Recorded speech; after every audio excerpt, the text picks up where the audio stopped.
사도 요한은 예수 그리스도께서 이 땅에 오셔 베푸신 첫 기적을 기존의 공관복음 저자들 마태, 마가, 누가복음의 저자와는 다른 관점과 다른 강조점을 가지고 기록하고 있습니다.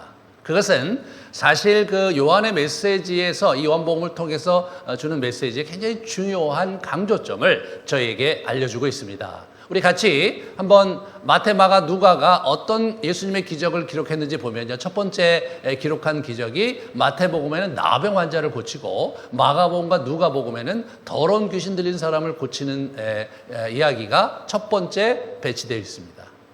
그런데 여러분, 이게 능력을 행하고 치유를 행하시는 예수님의 그 기적을 첫 번째 위치한 공관복음과는 달리 오늘 우리 요한이 우리에게 들려주는 첫 번째 이적은 포도주를 채우는 혼인잔치에 포도주를 채우는 기사였습니다. 아주 의미심장하죠.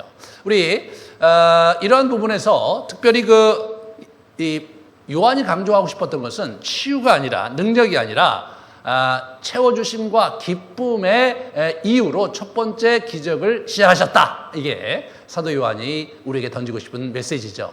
우리 사도 요한이 얘기한 이야기, 우리 이적에 대해서 한번 그 다음 슬라이드를 보여주시면요. 자, 보세요.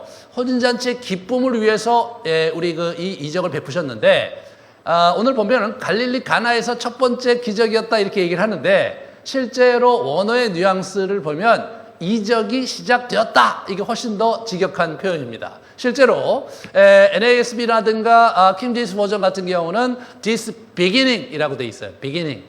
His sign에서 그의 그 이적의 시작이다. 그렇게 돼 있는데 실제로 저것은 아르케라는 헬라어로 돼 있는데요. 그 아르케라는 헬라어가 요한복음 1장 1절과 2절에 동일하게 쓰였어요. 거기는 태초에 하나님의 말씀이 있었고 태초에 그가 계셨다 이렇게 얘기하고 있거든요. 다시 말해서 여러분 이게 첫 번째라는 번역 자체가 문자적으로 잘못된 번역은 아니로되 뉘앙스가 다른 거예요. 뉘앙스가 태초에 말씀이 시작되었듯이 태초에 예수님께서 하나님과 함께 계셨듯이 이제 그의 이적이 이 땅에서 시작되었다 그렇게 얘기를 하는 거예요. 사도 요한이 완전히 다른 관점에서 그 이전까지는 알려지지 않았던 이 숨겨진 이야기, 이 이야기를 드러내고 있습니다. 사도 요한은 전혀 다른 관점에서 예수 그리스도의 복음과 예수 그리스도의 사역을 지금 이렇게 펼치고 있는 것을 지난 우리 2시간을 통해서 우리가 같이 나눴던 것을 기억하시면 오늘 본문에 지금 얘기하려고 하는 바를 잘 주의 깊게 보시기 바라요.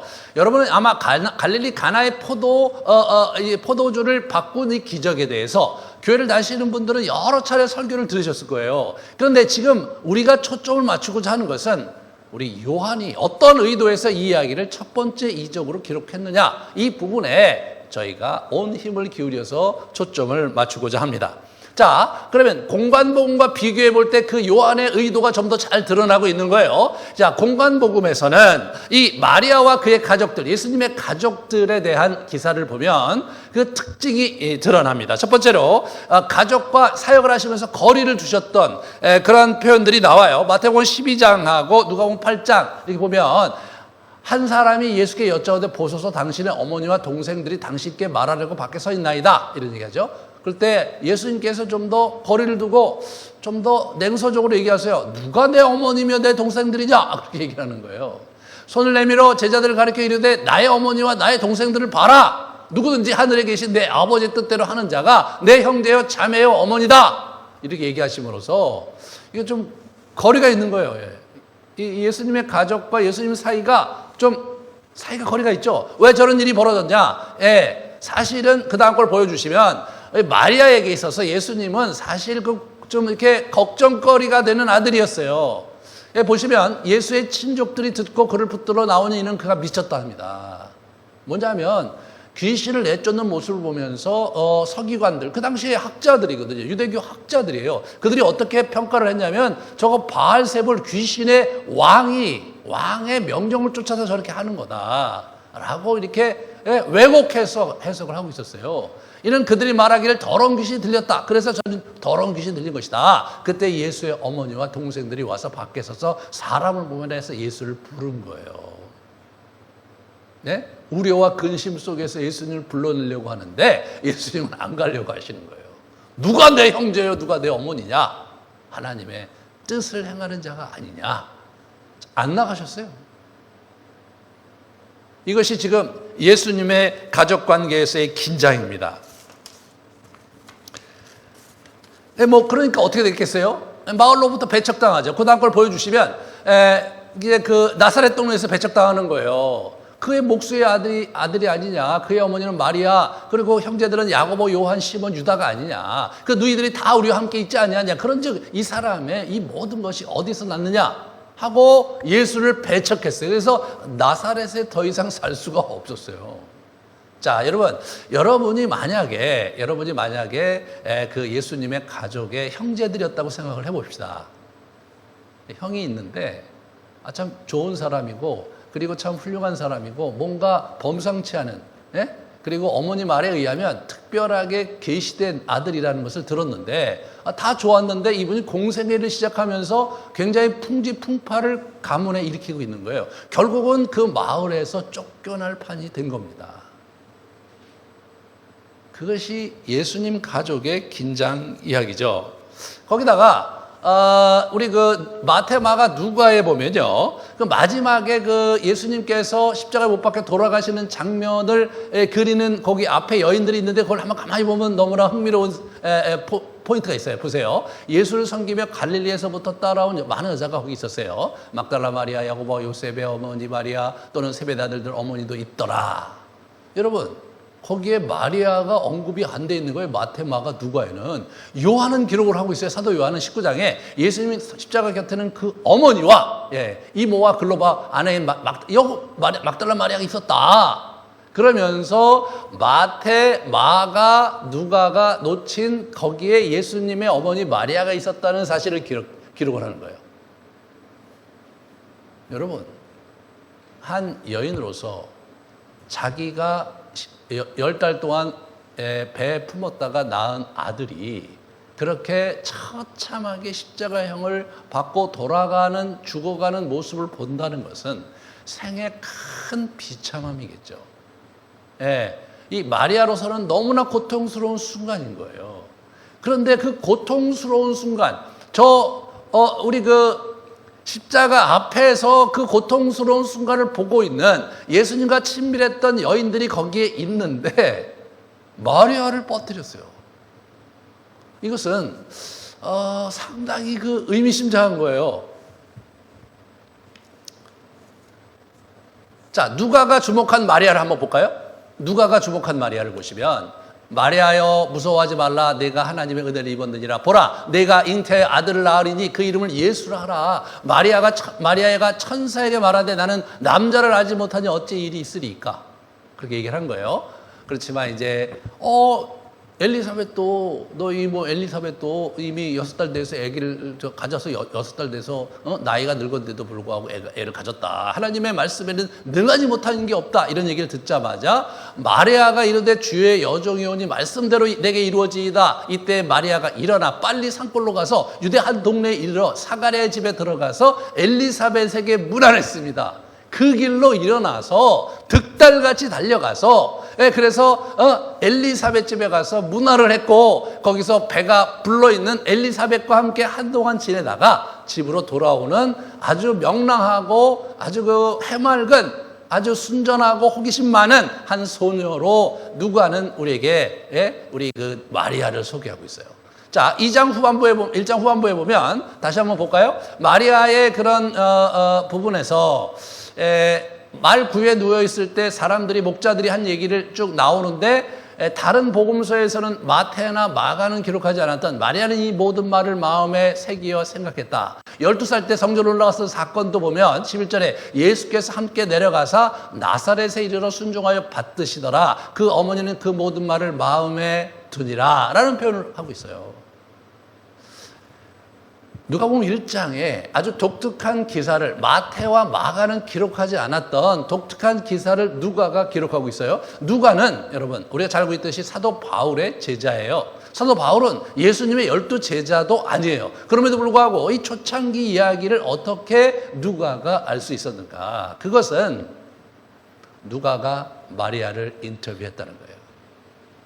누가가 마리아를 직접 만나서 증언을 들었다는 거예요. 여러분 그러지 않고 저렇게 어떻게 구체적으로 기록할 수 있겠어요? 더군다나 마리아가 그걸 기억하고 있었다는 얘기를 어떻게 했겠냔 말이에요. 그렇지만 누가가 저렇게 순전하고 아주 열정적이고 명랑하면서도 경건했던 소녀 마리아를 저렇게 조명하고 또 아이를 가진 마리아의 모습을 조명한 누가도 중간에 그가 우리 미쳤다고 귀신 들렸다고 얘기하는 그런 폄하하고 그리고 그 나사렛에 쫓겨난 기사를 기록했지 그 이후의 이야기를 기록하지 않았어요. 마리아에 대한 이야기를 기록하지 않았단 말이에요.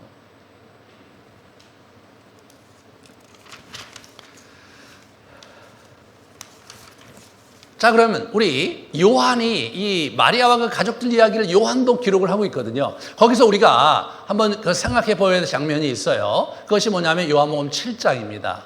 우리 다음번에 할 본문인데요. 제가 2020년에 보니까 이제 2장부터 6장까지 강의를 했어요. 그리고 그때 이제 코로나가 오는 바람에 스톱하고 다른 걸로 넘어갔거든요. 그래서 이제 이걸 하고 나서 이제 7장으로 넘어가겠습니다. 거기 보시면 7장에 스스로 나타나기를 구하면서 묻혀서 일하는 사람이 없나니 이 일을 행하려 하거든 자신을 세상에 나타내소서 하니 이게 무슨 말이냐면 우리 그 초막절날 이제 그 제자들을 먼저 이렇게 예루살렘에 보내는 거예요. 이분들이 가버나움에 있죠. 형한테 얘기하는 거예요. 아니 뭐 세상에 나가서 일하려고 메시아로 오셨다고 하시면서 왜 여기 숨어 있느냐? 가셔야 되지 않냐? 그런 얘기를 하는데 이게 냉소적으로 한 거예요. 이는 그 형제들까지도 예수를 믿지 아니함이니라. 안 믿었어요.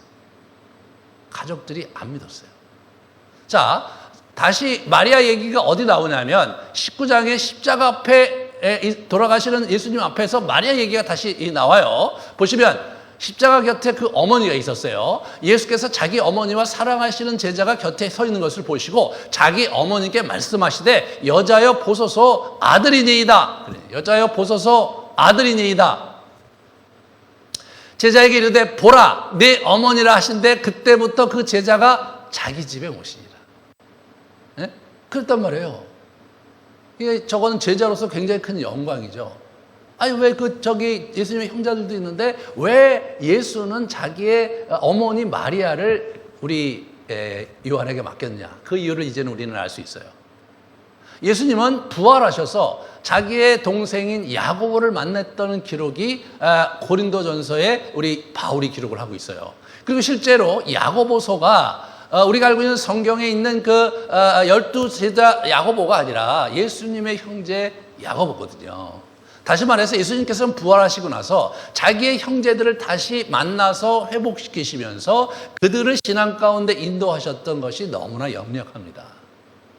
그렇거든요.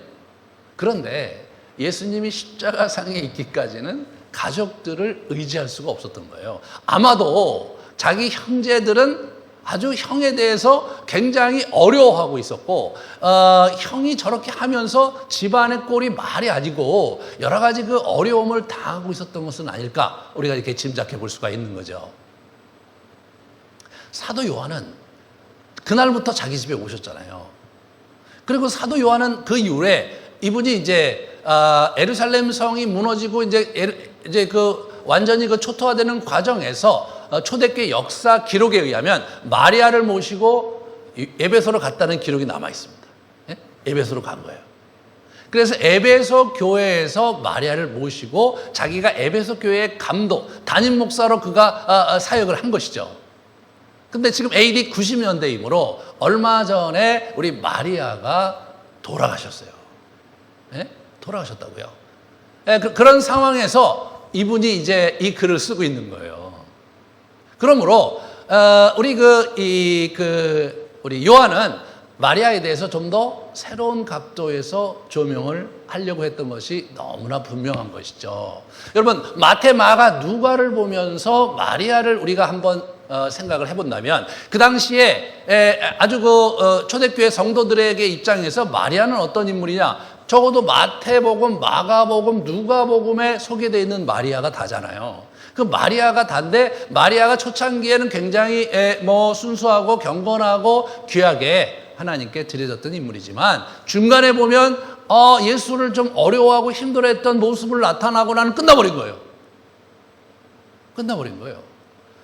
요한은 예수님께 특별히 어머니를 부탁받아서 이 사람이 평생을 모셨거든요. 요한은 결혼 안 했어요, 여러분. 요한은 싱글로 살았어요. 근데 이분이 그러니까 어머니를 계속 모시고 계시면서 그분과 교제했으므로 지금 좀 더 새로운 각도에서 이 마리아를 새롭게 조명하기를 원했던 거죠.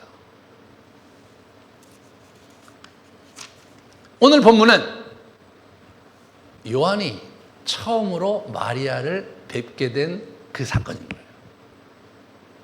네? 요한이 여러분 3일 후에 나다나엘을 부르신 지 3일 후에 이 가나안 혼인잔치에 참여했는데 거기서 예수님의 어머니 마리아를 처음 뵌 거예요. 그 장면, 그 이야기를 우리에게 들려준 거예요. 그것이요 굉장히 인격적인 각도에서 그러한 이야기 속에서 그러한 의도 속에 그것이 기록되어진 것을 우리가 이제 살펴볼 수 있습니다. 갈릴리 가나의 혼인잔치가 있었어요. 한번 같이 우리 보면요. 지도에 한번 보십시다. 이분들이 이제 요단강에서 만나서 교제하고 같이 이제 간 거예요. 나사렛을 통해서 가나에 초대를 받은 거예요. 저기는 한 4km 또는 한 12km 정도 되는 그런 나사렛에서 그런 곳인데 거기에 오늘 본문에 보시면 거기 누가 있었냐면 마리아가 거기 있었다는 거예요. 마리아가 지금 있었어요. 자, 오늘 본문에서 보시면 마리아가 거기 왜 있었는가? 그 집안 내에 그 혼인잔치였던 것이 굉장히 유력해요. 왜냐하면 이분이 야야 우리 저 포도주가 떨어졌단다. 그리고 거기 있는 종들에게 이보시오. 이보게들. 우리 이분이 얘기하시는 대로 그냥 따라해 라고 명령하시는 걸로 보아서 이 집안의 한 사람인 거예요. 그러니까 먼저 그 당시 이제 결혼식 필요인이 7일간 있으니까 아마 어머님이 가셔서 그거를 막 준비하고 계시지 않았겠어요? 아마 뒤늦게 이제 나사렛에 온 예수님이 초대를 받았는데 제자들과 함께 초대를 받은 거예요. 그래서 지금 거기에 가신 거예요.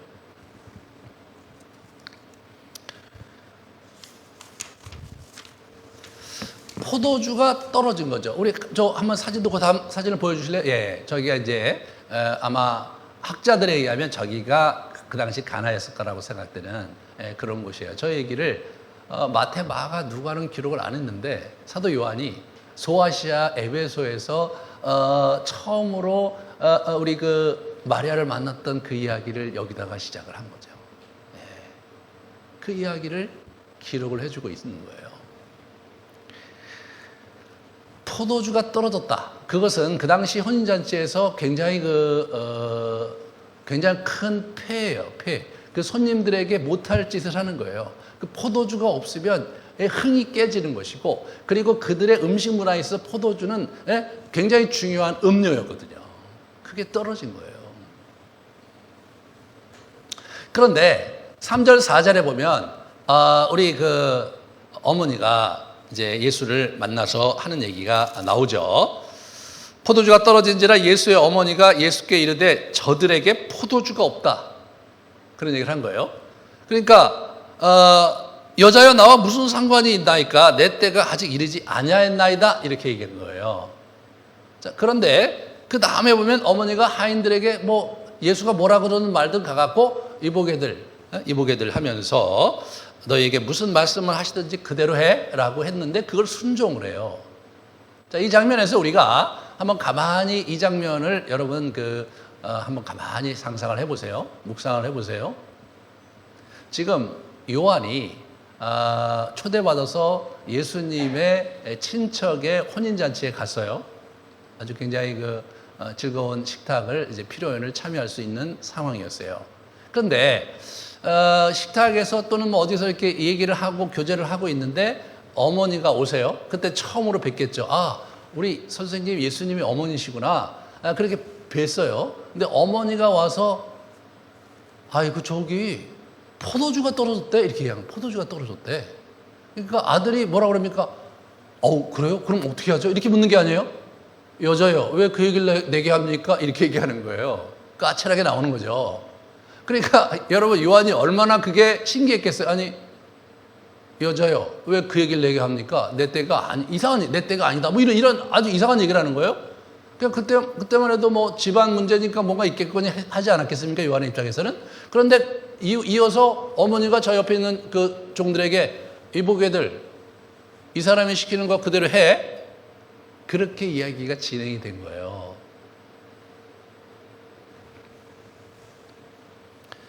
완전히 뭐예요? 완전히 자기 아들 얘기를 무시하고 그냥 집행을 해버린 거예요. 네? 집행을 해버린 거예요. 이 장면이 너무나 인상적인 거예요. 우리 요한의 입장에서는. 네? 그것이 사실은 이분이 이적을 행하신 시작이었다. 그걸 이분이 여기다 얘기를 하잖아요. 그게 첫 시작이었다. 근데 여러분 시작이 어때요? 시작이 예수님이 의도한 시작이 아니었다는데 굉장히 재밌는 거 아니에요? 예수님이 시작한 의도가 아닌 거예요, 이게.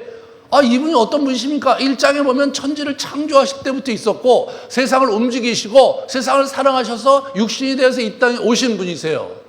그런 분이 나름대로 계획을 가지고 지금 진행을 하고 있으시고 예수님의 표현에 의하면 아직 내 때가 아니니까 내가 이적을 행할 때가 아니다라고 엄마한테 얘기를 했어요. 엄마는 어떻게 돼요? 무시해. 그리고 집행을 했어요. 그랬더니 아들이 어떻게 돼요? 그냥 따라. 이런 얘기예요. 이게 따라 이게 뭐예요? 인격적으로 어머니의 부탁에 의해서 이분이 움직이신 거예요. 이분은 인격적인 존재로 오셨다는 거예요, 여러분. 인격적인 존재로 오셨어요. 어떤 인격적인 존재? 그냥 여느 집 모자 간의 대화와 유사한 형태의 역동을 가지신 예수님이죠. 예수님이에요. 있잖아. 아들아, 내 얘기 좀 들어봐. 지금 잔치인데 포도주가 떨어졌대. 그러면 아들이 그 얘기를 왜 나한테? 이렇게 얘기하는 거잖아요. 그 얘기를 왜 나한테? 여기 어머니라고 하지도 않아요. 여자요. 이렇게 해요. 그러니까 약간 좀,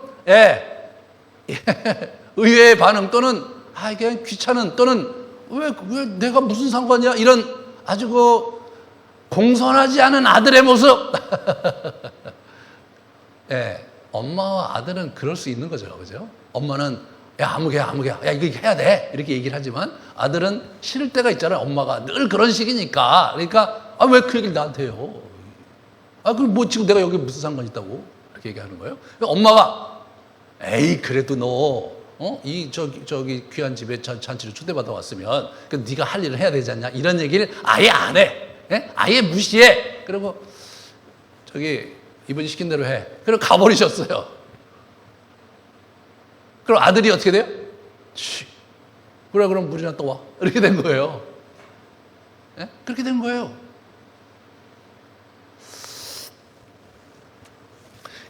여러분, 처음에 그냥 읽을 때는요, 뭐 그런가 보다. 우리 이런 생각을 할 수 있어요. 포도주, 진짜 잔치가 얼마나 귀하고, 혼인잔치가 얼마나 귀하고. 예수님께서 그 물을 포도주로 만드시면서, 그 잔치를 즐겁게 하고 흥겹게 했다. 이런 흐뭇한 에피소드로 우리가 생각해 볼 수 있죠. 그런데요, 여러분. 제가 좀 아까 조명했지만, 좀 더 깊은 뜻이 있는 거예요, 이게. 좀 더. 어떤 깊은 뜻이 있느냐?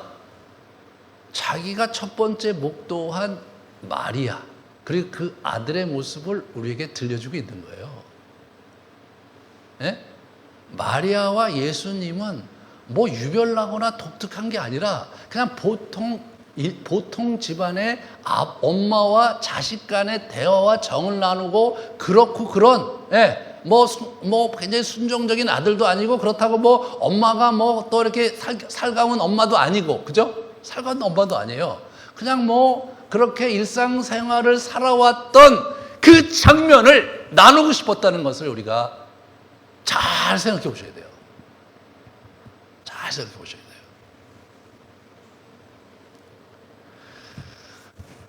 정결 예식용 6돌 항아리가 있었어요. 돌 항아리 한번 보여줄래요? 예, 저런 거예요. 그러니까 이 사람들이 6개가 있었는데 하나가 한 100리터 전후예요. 100리터 전후.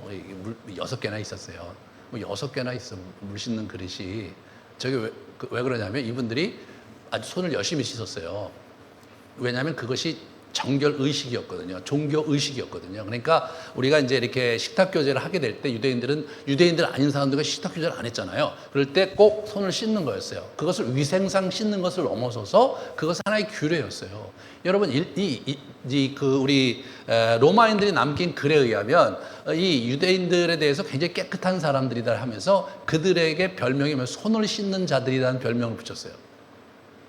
손을 씻는 자들이에요. 그들이 볼 때. 그 얘기는 뭡니까? 다른 사람들은 손 안 씻고 살았다는 거죠. 예? 씻을 때도 있고 안 씻을 때도 있고 그렇게 살았어요.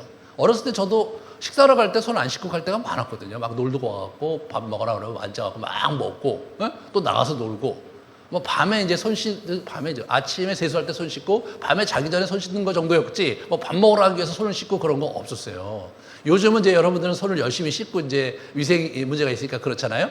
그 당시 그랬단 말이에요. 그게 저거예요, 저거. 저기 돌로 이렇게 돼 있는 거예요. 거기다가 손 씻는 물통이에요. 네. 먹는 물통이 아니에요. 그런데 뭐 저 당시에 저만큼 커다란 물동이가 또 어디 있었겠어요. 그러니까 저기다 갖다 부으라는 거예요. 그게 부었어요.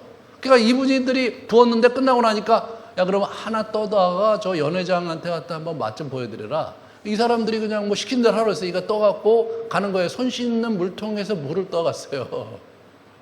이 사람들이 연회장이 막 거기서 놀래갖고 이제 포도주가 이렇게 맛있냐 그럴 때 이 사람들은 그게 어디서 났는지 알았더라. 그게 나온 거지. 여러분 거기서 한번 가만히 생각해 보면 이 종들이 우스웠을 것 같아요. 거기다가 집어넣은 손 씻는 물통에서 갖다 줬는데 이 양반이 맛있다고 그러니까 자기들이 낄낄거렸는지도 모르죠.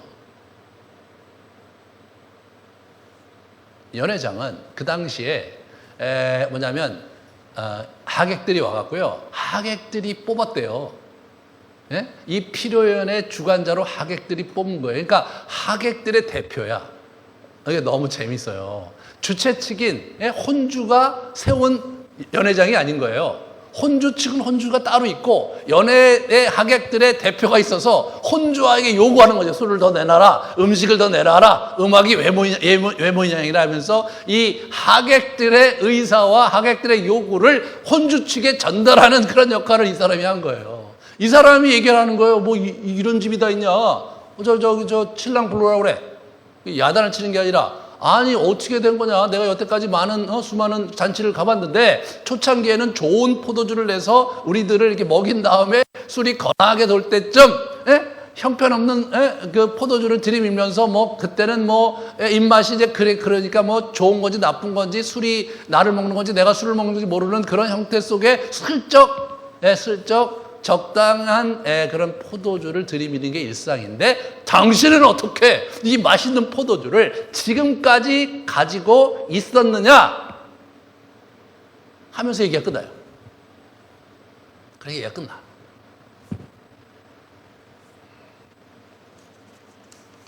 여기서 우리는 아주 한번 깊게 생각해 봐야 될 부분이 있는 거죠.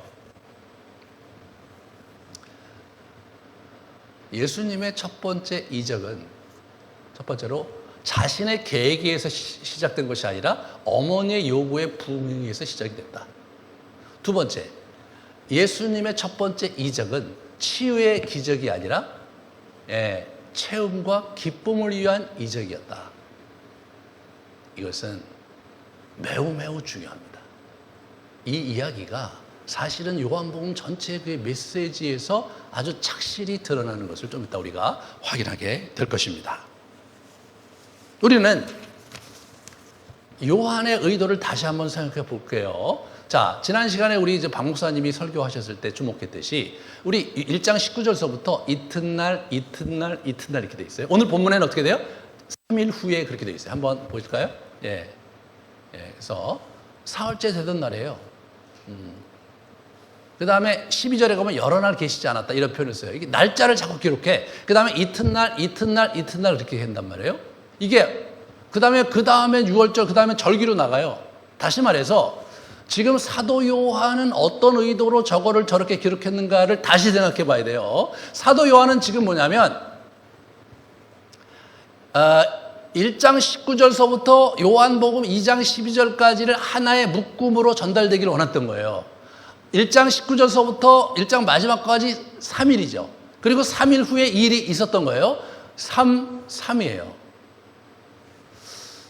목사님 뭐 어떻게 기록하다 보면 그렇게 된 거 아닙니까? 라고 생각할 수 있을지 모르는데 약간 좀 생각을 더 해보셔야 돼요. 왜냐하면 21장에 가면 그 예수님께서 부활하셨을 때 나타나셨는데 세 번째 나타났다 이런 표현을 써요. 그리고 세 차례에 걸쳐서 우리 베드로에게 네가 나를 사랑하느냐고 물으셨어요. 33이에요. 그래서 33한 이야기예요.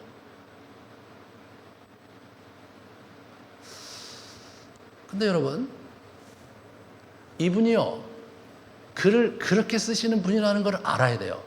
왜냐하면 이분이 이 책을 쓰시기 전에 기록한 책이 요한계시록이거든요. 요한계시록은 철저히 코드화되어 있어요.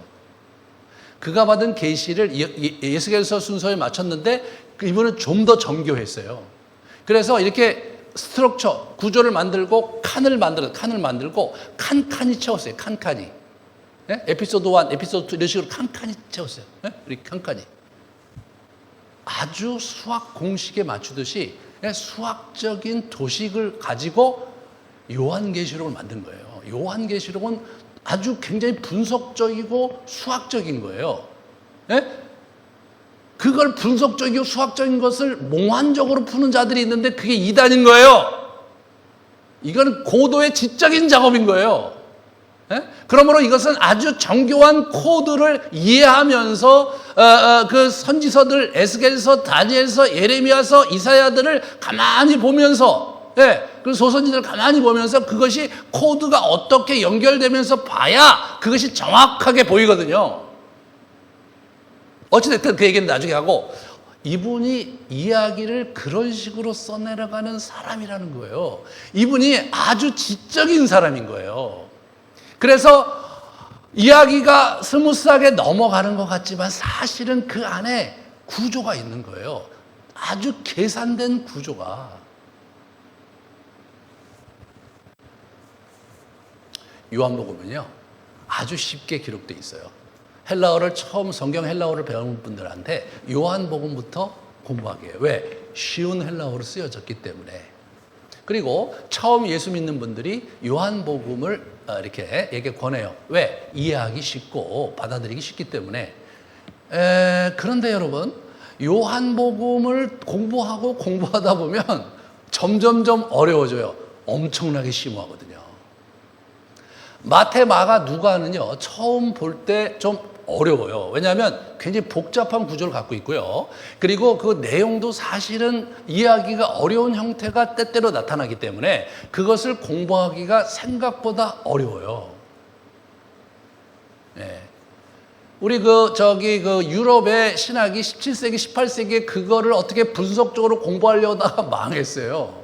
그래서 복음을 더 이상 이 책은 정상적인 저자가 생각을 갖고 쓴 책이 아니라 그냥 모음집이다. 그런 식으로 만들어 놓고는 이상한 책으로, 설교도 할 수 없는 책으로 만들어 놓고는 학자들이 이야기를 끝냈는데 그러고 나서 유럽 교회가 날아가 버린 겁니다, 여러분.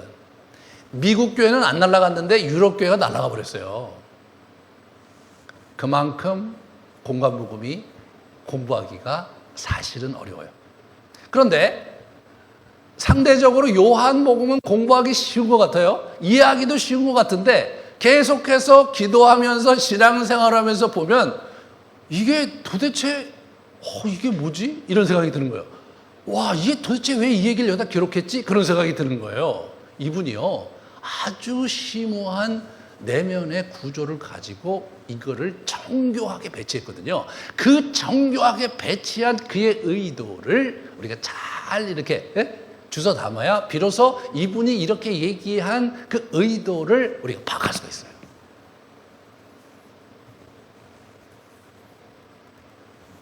이것은 하나의 묶음인 거예요.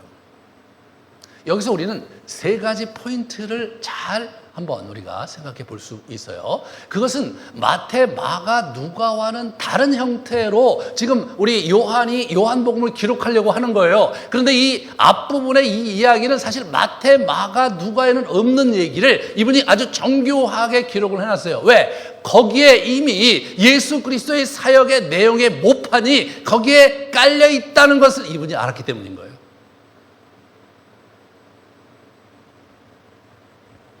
세 가지를 우리가 생각해 볼 수 있습니다.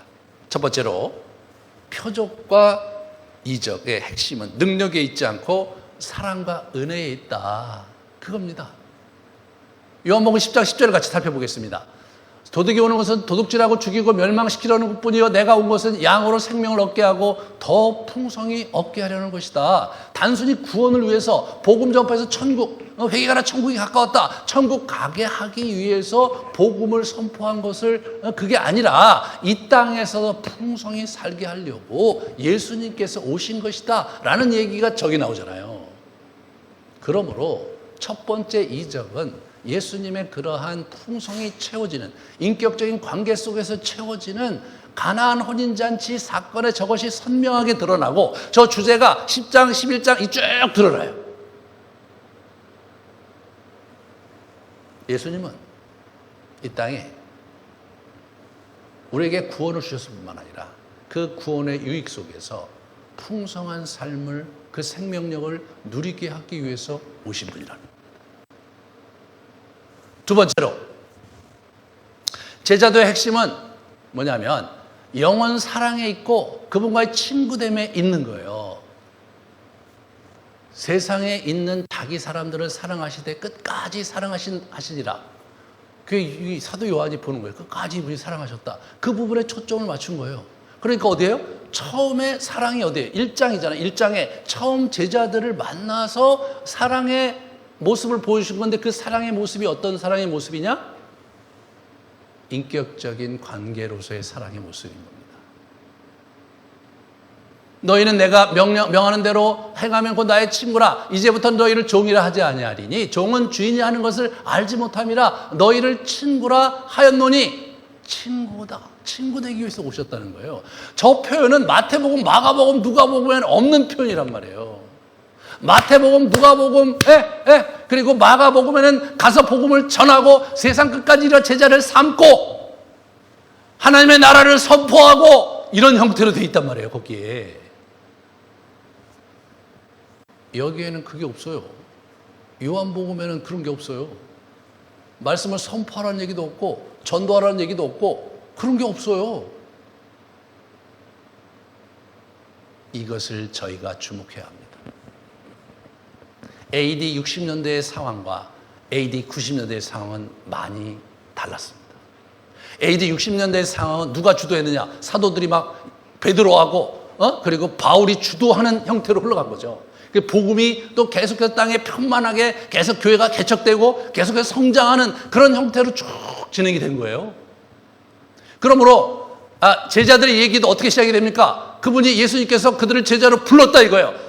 나를 따르라. 그러니까 어떻게 합니까? 이분들이 자기의 그 그물과 고기잡이 배와 그리고 잡았던 고기 다 내비두고 아버지도 내비두고 그리고 예수를 쫓았다는 거 아니에요. 세무관원이었던 마태는 자기가 세금을 도로태 징수하는 요원으로 부스에 앉아 있다가 예수님이 나를 따르라. 그렇게 부스에 있는 돈과 부스에 있는 모든 것들을 버리고 예수를 따랐다는 거잖아요. 급진적인 제자들을 얘기하는 거죠. 네? 모든 것을 버리고 달려가고 자기의 삶을 포기하고 그리고 달려가는 그러한 형태의 제자도를 선명하게 그려내고 있어요. 그 시대는 어떤 시대입니까? 복음이 왕성하게 전파되는 시대죠. 교회가 여기저기 개척되는 시대예요. 다시 말해서 영적인 상승기의 시대란 말이에요. 흘러간단 말이에요. 그럴 때 사도들의 그런 행적들과 복음이 왕성하게 능력 있게 전파되는 이야기가 쫙 기록이 되어 있는 거예요. 여러분, 요한복음에는요 예수님의 기사와 이적이 몇 개 기록이 안 돼 있어요.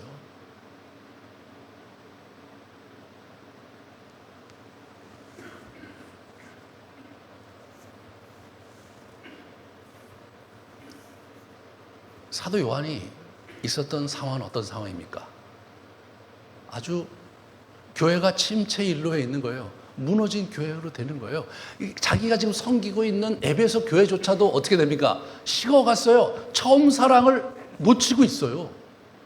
자기는 막 밤모섬에 가서 고생하고 와갖고 요한계시록을 쓰고 뭐 열심히 노력을 하는데 성도들은 관심이 없어요. 왜? 살기가 너무 힘들거든요. 네. AD 70년 이후로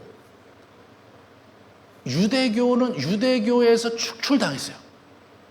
그래서 이 18기도문이라고 유대교 회당에서 드려지는 그 기도문 중에 하나가 나사렛 땅이 이단이다, 그들과 함께하지 말라는 그 기도문 내용이 있단 말이에요. 그게 AD 70년대 이후에 로마 전역에 있는 유대 회당에서 매일매일 드리는 기도문에 그게 있었으니까 이들은 철저히 유대교로부터 배척을 당한 거예요. 유대교로부터 배척당하면 어떤 일이 벌어지는가? 로마 황제의 그 종교 정책에 이율 배반적인 문제가 되는 종교로 사교 집단으로 정부에서 통제하게 되는 거예요. 황제 숭배 사상 때 그것을 정면으로 대체하는 그러한 사교 집단을 완전히 무너뜨리려고 했는데 그 대표적인 표적이 기독교가 된 거예요. 유대교는 로마 황제가 인정한 그러한 종교였어요.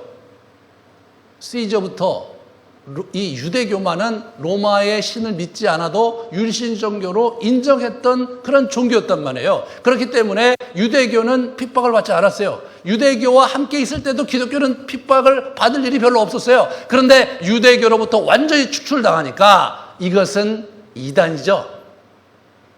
그러므로 로마의 핍박을 받게 되는데 심각한 핍박을 받게 된 거예요. 교회는 흩어지기 시작했어요. 이미 사도 바울이 그가 죽어가는 로마의 지하 감옥에서 죽어갈 때 그때 이 디모데 후서에 보면 아무개도 나를 떠났고 아무도 세상을 쫓아서 나를 떠났고 누구도 떠났다. 하나님께서 그들에게 갚아주시기 원한다. 그런 얘기하면서 자기의 팀워크 전체가 흐트러지고 자기가 세운 교회가 많이 와야 되는 이야기를 하면서 내가 죽기 전에 디모데 너 보고 싶다. 근데 그 디모데는 복음을 부끄러워하고 같이 우리 바울을 부끄러워하는 그런 유약한 모습을 보여주고 있었어요. 그만큼 전열이 흐트러지고 있었습니다. 로마 정부는 기독교를 본격적으로 핍박하려는 상황이었습니다.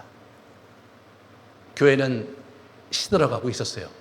여러분, 사도 요한이 담임하고 있는 에베소가 급한인데 다른 여타 교회를 말해 못하겠습니까? 그렇지 않습니까? 그런 상황에 이분이 있는 거예요. 그러므로 이분은 굉장히 다른 차원에서 지금 복음을 전하고 계신 거예요. 다른 차원에서 예수 그리스도에 대한 얘기를 풀어가고 계신 거예요.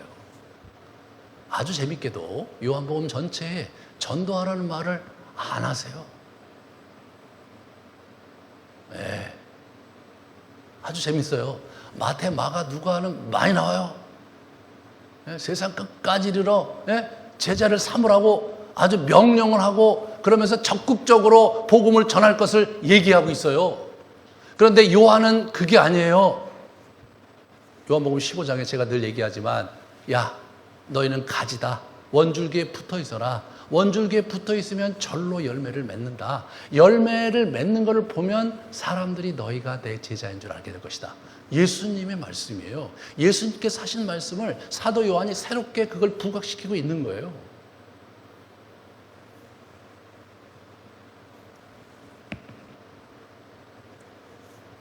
사도 요한이 죽고 나서 200년 동안 엄청난 박해가 이제 로마 황제로들로부터 10대 박해라고 얘기하는 엄청난 박해가 기독교에 일어나서 기독교를 완전히 몰살시키려고 기독교를 로마에서 박멸시키려고 무지무지 애를 썼는데 재미난 것은 이게 이제 313년에 기독교가 공인되고 나서 그러면서 콘스탄틴 대제에 공인되고 나서 그걸 딱 뚜껑을 열고 보니까 너무나 놀라운 사실을 알게 된 거예요.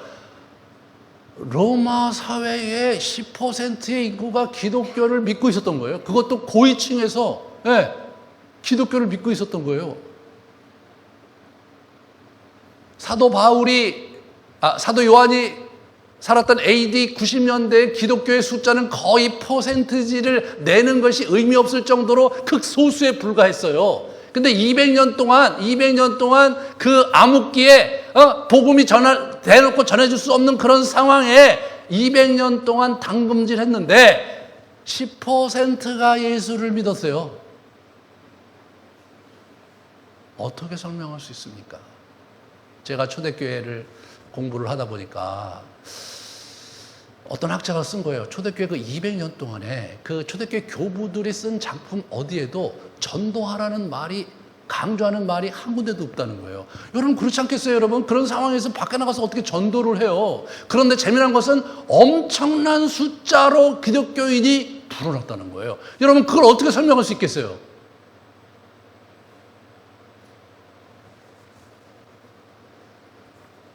사도 요한이 저 글을 썼을 때 이미 복음을 대놓고 전도할 수 있는 상황은 아니었던 거예요. 그러죠? 그럴 수 있는 상황이 아니었던 거예요.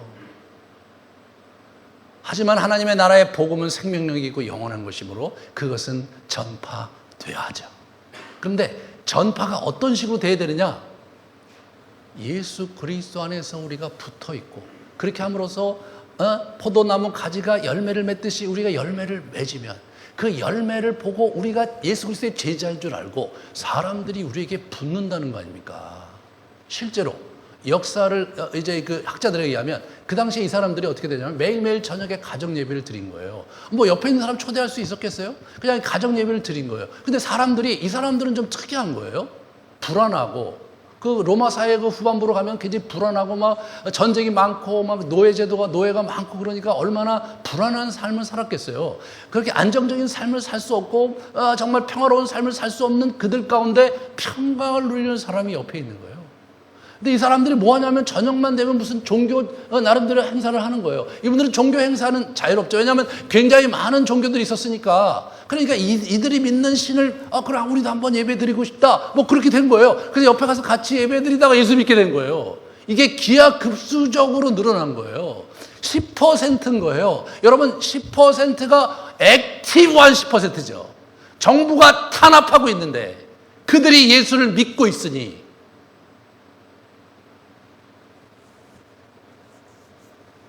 저희가 70년대 그리고 80년대 초까지 30% 정도가 그리스도인이었습니다. 한국 사회에. 하지만 그들은 결코 액티브하지 않았죠. 전체가 액티브한 것은 아니었어요. 여러 가지 이유에서 교회에 나오신 분들이었어요. 그리고 세속화가 진행되면서 여러 가지 교회 환란이 일어나면서 결국 어떤 일이 벌어졌습니까? 교회 안에 있는 사람이 떠나는 일이 벌어진 거예요. 밖에 있는 사람이 들어오는 숫자보다 뭐 전도 전략이 엄청나게 개발되고 전도 프로그램들이 엄청나게 막 공급이 되고 그러는데도 여전히 안에서 밖으로 나가는 숫자가 밖에서 안으로 들어오는 숫자보다 더 늘어난 거예요. 예전에는 길에 가서 전도를 하고 전도지를 나눠줘서 얘기를 하면 덜어는 예수 믿으러 왔어요. 지금은 전도지 받질 않아요. 전도지, 전도 편지 이런 것들이 개발돼서 나름대로 효과적인 전도를 위해서 무지무지 애를 쓰시고 더러 열매가 있는 게 맞지만, 그러나 더 심각한 것은 교회 안에 있는 사람들이 자꾸 빠져나간다니까요. 이런 상황을 요한은 직면하고 있었던 것입니다. 요한은 전혀 새로운 형태로 기독교를 그들에게 재무장시키기를 원했던 거예요. 그게 바로 저희 교회가 했던 그 길인 거예요. 먼저 우리가 그리스도 안에서 부유한 삶을 사는 겁니다. 그분이 우리에게 오신 이후 생명을 얻고 더 풍성하게 사는 삶을 우리가 구현해내는 거예요. 우리가 예수 그리스도 안에서 부유하고 우리가 예수 그리스도 안에서 평강을 누리고 우리가 예수 그리스도 안에서 위로와 힘을 얻고 이 땅을 살아간다면 그 열매를 보고 세상이 우리를 하나님의 예수님의 제자인 줄 알게 될 것이고, 그 열매를 보고 사람들이 교회를 찾아오게 될 것이라는 그 얘기를 사도 요한이 한 겁니다. 여러분, 이재천 목사가 한 게 아니라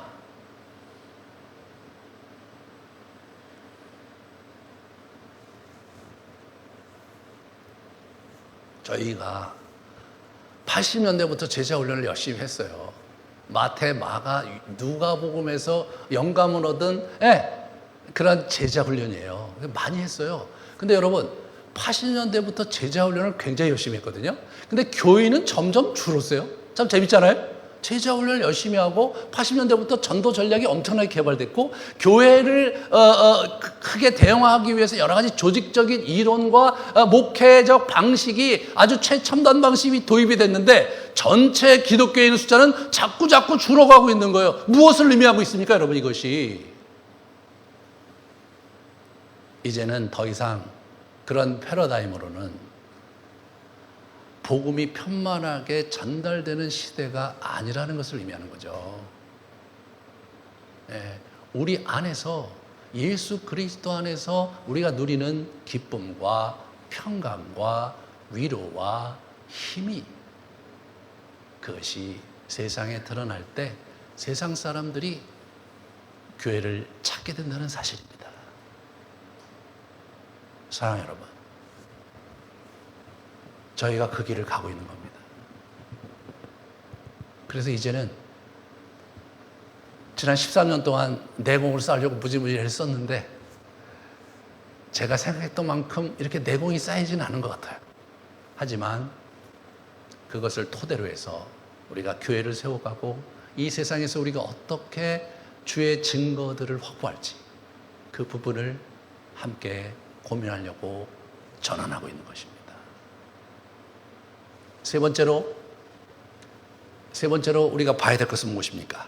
그것은 인격적 관계로서의 사랑을 나누는 그런 존재로서 예수님께서 우리에게 오셨다는 거예요. 그 증거가 뭐냐? 어머니의 아들로서 우리에게 오신 거예요. 그 증거가 뭐냐? 제자들에게 인격적으로 다가가면서 그들과 함께 잠자리를 하면서 나다나엘을 알아보면서 구체적으로 인격적으로 관계를 맺으면서 그러면서 시작된 사랑이 예수님의 사랑인 거예요. 예? 신비적인 어떤 카리스마에 의해서 매료되는 게 아니라 예수님의 인품과 예수님의 존재가 서서히 그들의 삶에 스며들면서 그들이 진정한 제자로 바뀌게 되는 그런 여정으로 우리에게 오셨다는 겁니다.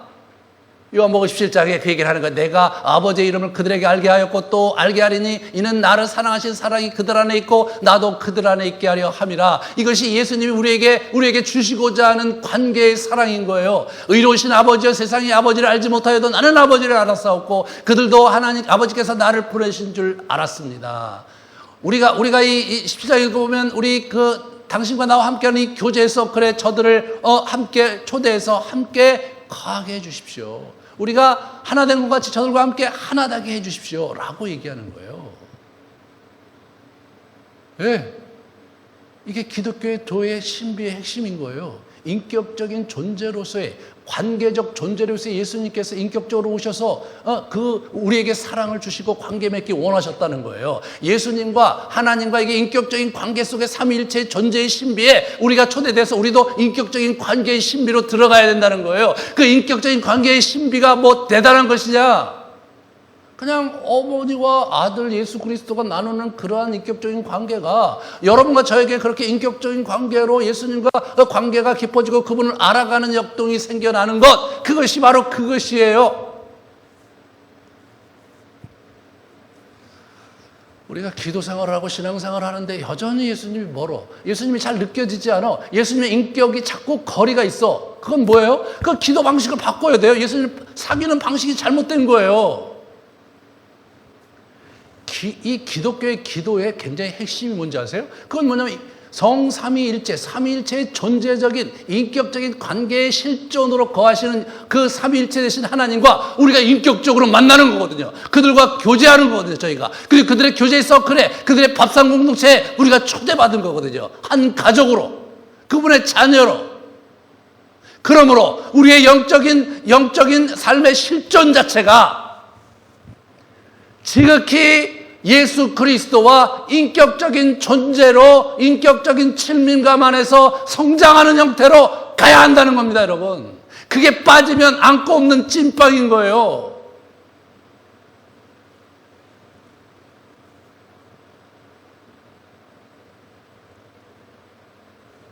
지난 13년 동안 무지무지 열심히 그걸 해보려고 노력을 했어요. 저의 한계 때문에 여러분이 충분하게 그것을 맛보지 못하고 있는 부분도 있어요. 하지만 이 방향은 옳은 거예요. 이 방향은 나의 방향이 아니라 요한복음에서 얘기한 사도 요한이 지목한 방향이고, 여러분 200년 동안 어떻게 그 암흑과 같은 200년 동안 어떻게 기독교가 버텨냈느냐? 요한의 제자들에 의해서 200년이 흘러가는 거예요. 이 신약 추에 제가 강의를 할 거예요. 사도 요한의 제자들이 정통성을 유지하고 그리고 그들의 신앙과 영성을 유지하면서 200년을 관통하게 되는 거예요. 여러분 12사도 중에서 유일하게 사도 요한이 제명에 죽었어요. 아주 늦게까지 살아있었어요. 왜? 그의 제자들을 통해서 긴 환난의 시기를 하나님이 준비하고 계셨기 때문이에요. 그런 요한이 우리에게 들려주는 예수님 이야기는 뭐냐면 너무나 살갑고 너무나 인격적이고 너무나 인간적인 예수님,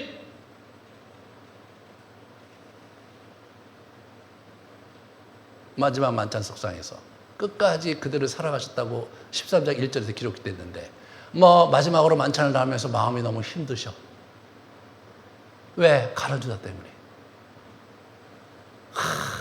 내가 다 괜찮은데 너희 중에 하나는 깨끗하지 않다. 그래도 안 그래. 너희 중에 하나가 나를 배반할 거다. 그래도 별로 그렇게 유독은 안 해요. 옆에 있던 베드로가 저기 요한아 누구신지 물어보라고. 그러니까 요한이 옆에 있다가 예수님 그 사람이 누구예요? 그러니까 그래 잘 봐라. 그래서 여러분 빵을 찢으세요. 그리고 어떻게 됩니까? 포도주에 담궈요. 봐라 야, 내가 이걸 먹이는 놈이 그놈이다. 그래서 가서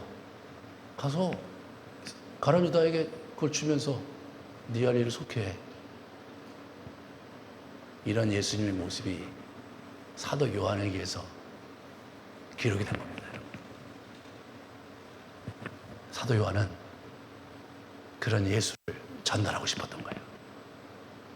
여러분은 도대체 어떤 예수를 만나고 싶으십니까? 여러분이 알고 있는 예수는 도대체 누구입니까? 예수님의 사랑은 여러분이 생각하는 이 동양적 개념에서의 고상함도 자비도 아닙니다. 그분은 자기의 화가 날 때 화를 확 내질르시면서 자기의 존재로 우리를 받고 사랑하시는 분이십니다. 기분 나쁜 거 표현하시면서 그래 먹고 네 일 해라 라는 히스테릭을 발휘하시면서 제자들 곁에 계셨던 분, 그것이 바로 예수님이십니다. 그러한 인격적이고 살아계신 예수님을 우리가 뵙지 못하고 만나지 못한다는 것은 너무나 슬픈 거예요. 왜? 그렇게 사는 거 견딜 수 없이 비참한 거예요.